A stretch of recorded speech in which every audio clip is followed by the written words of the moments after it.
আসসালামু আলাইকুম বিয়াস। এ হলো আমাদের গ্রামের বাড়ি। তো আমি একটু ধান লাগাইছিলাম।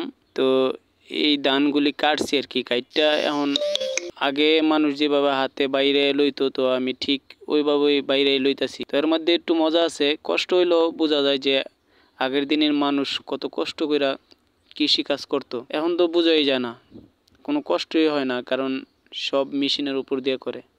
তো এখন দেখেন আপনারা আগে যেভাবে মানুষ লইতো আমরা ঠিক ওইভাবে লইতেছি। এই দুইজন হলো আমার বোন। আমার বোনেরা খুব কষ্ট করে এই ধানগুলি বাইরেইতেছে, ওদের জন্য আপনারা দোয়া করবেন।